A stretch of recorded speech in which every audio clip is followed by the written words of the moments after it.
If someone were to ask me what a true Arkansas fly fishing experience would be, it would be a hard question to answer. There is a good reason that Arkansas is referred to as a natural state, as it is filled with many beautiful creeks, rivers, and lakes that hold a multitude of fish species, and you could spend a lifetime in the state and still never experience all that it has to offer. But after a recent trip that I took into the heart of the Ozark Mountains in Arkansas, I believe I may have experienced a true Arkansas fly fishing experience.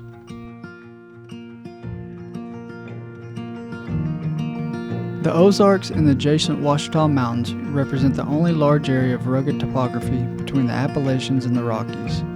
The Ozarks, also known as the Ozark Highlands, is home to two distinct mountain ranges, the St. Francois Mountains in Missouri and the Boston Mountains in Arkansas.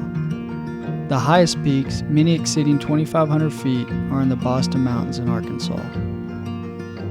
Within a 3-mile radius of these peaks lie the headwaters of many major prominent streams and rivers in Arkansas. Of these many prominent headwaters that arise from the Boston Mountains, there are two streams in particular that offer very special and unique fly fishing experiences.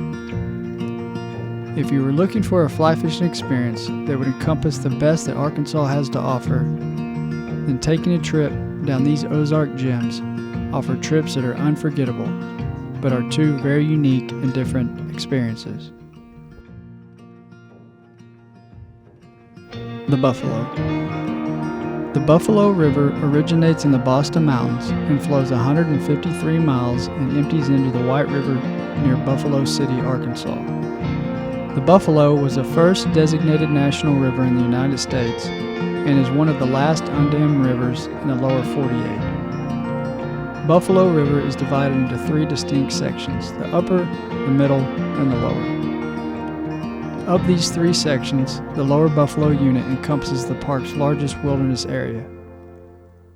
The last 30 miles of the river makes its way through the wilderness area and provides the opportunity for multi-day floats through scenic and less traveled water.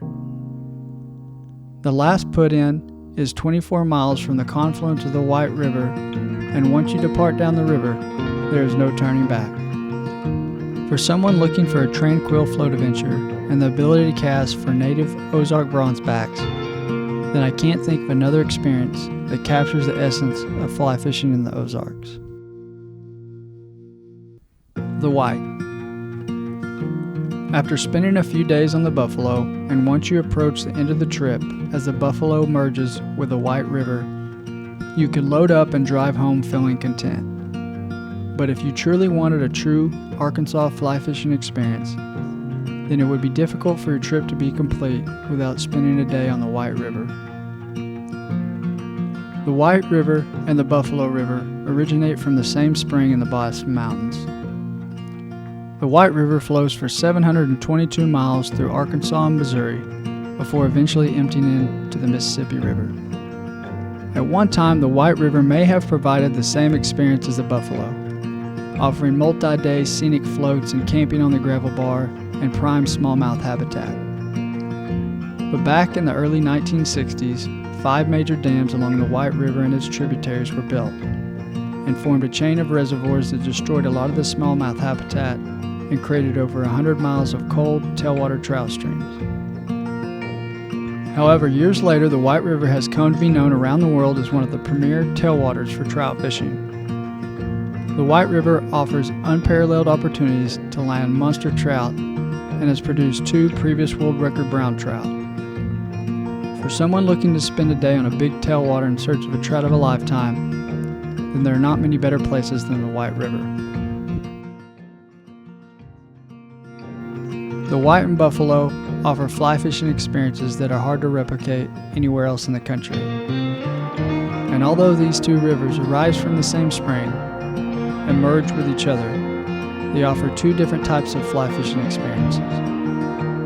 Some could say that the tale of these 2 rivers could be described as the old versus the new.